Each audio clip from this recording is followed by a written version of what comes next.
wa kike aliyevunja ungo, kipi chema? Aolewe azae katika ndoa au azuiwe kuolewa mpaka afike miaka 15 wakati huko kwingine hakujafungwa? Kupata madaraka au cheo ni bahati mbaya sana, hakukupi maarifa ya mambo yote.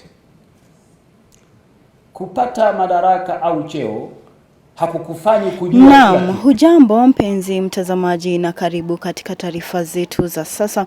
Na kwa sasa tumeweza kupokea majina ambayo Rais Mama Daktari Samia Suluhu ameweza kuweka wazi ni nani atakayechukua nafasi Naibu Rais Daktari Emmanuel Nchimbi ambaye aliweza kujiuzulu siku ya Jumanne, na Rais Mama Daktari Samia Suluhu naye akaandika kwenye mitandao ya kijamii kuwa ameweza kupokea hiyo habari ya kujiuzulu kwa naibu rais, na ameweza kuteua majina watu 4 ambao kati ya hawa watu 4 mmoja ataweza kuchaguliwa kuwa naibu rais. Tazama hii video hadi mwisho ili kubaini haya majina ya watu 4 ambayo Rais Mama Daktari Samia Suluhu ameweza kuteua. Na wa kwanza kama unavyoona kwenye screen yako ni Waziri Mkuu Mwigulu Nchemba. Wa kwanza ni Waziri Mkuu Mwigulu Nchemba ambaye kwa sasa anaendelea kusambaa kwa kasi kwenye mitandao ya kijamii, wengi wakimtaja kuwa ni yeye ambaye Rais Samia Suluhu anaenda kumteua kama naibu rais, na nafasi ya waziri mkuu itaweza kuchukuliwa na mtu mwingine. Lakini tu tuandikie maoni yako, ikiwa Mwigulu Nchemba atateuliwa kama naibu rais, utaridhika ama utahisi kwamba Rais Samia ameweza kukosea?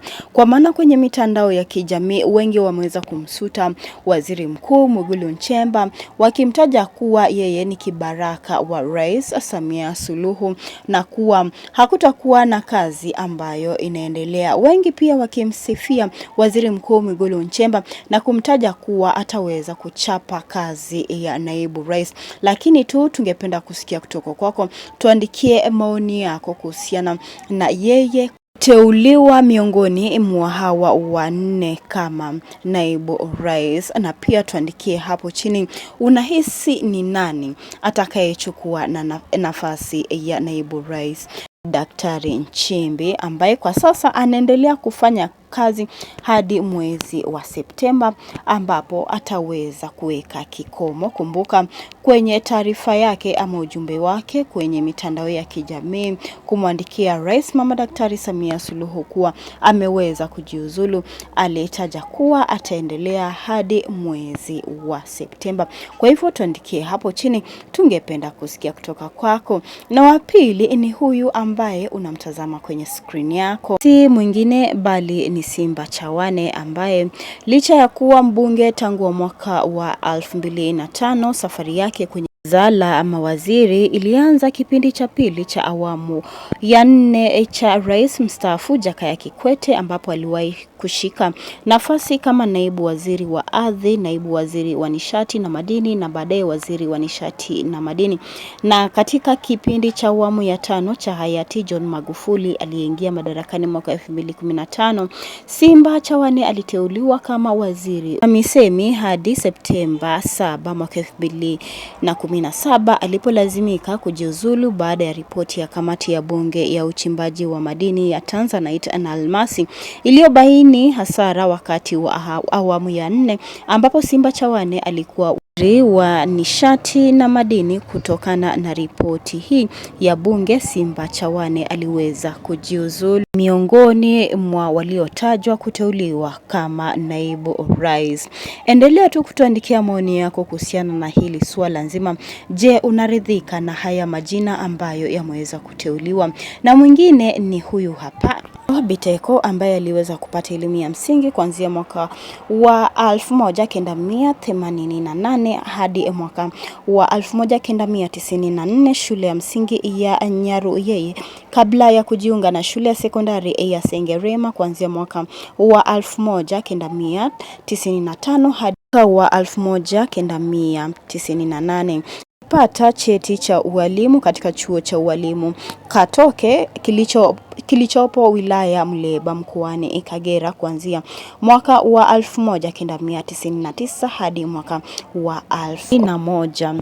Na kumbuka ni mwanasiasa ambaye ni mwanachama wa chama cha kisiasa cha Chama cha Mapinduzi CCM ambacho kinaongozwa na Mama Daktari Samia Suluhu, na aliweza kuchaguliwa kuwa mbunge wa Bukombe kwa awamu mbili mwaka wa 2015 hadi mwaka wa 2020 na mwaka wa 2020 hadi mwaka wa 2025.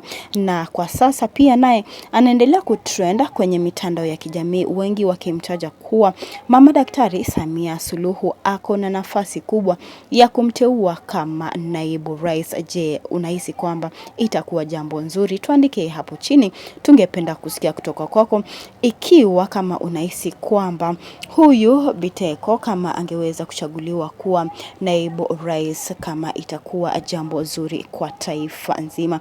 Tuandikie hapo chini, tungependa kusikia kutoka kwako, kwa kuwa tunaalika maoni yote kuhusiana na hili swala nzima ya Daktari Emmanuel Nchimbi kuweza kujiuzulu, na hili nafasi lake linahitaji kushikiliwa kiongozi ambaye ataweza kuchaguliwa na chama cha CCM, naye ni Rais Mama Daktari Samia Suluhu. Endelea kutuandikia maoni yako hapo chini.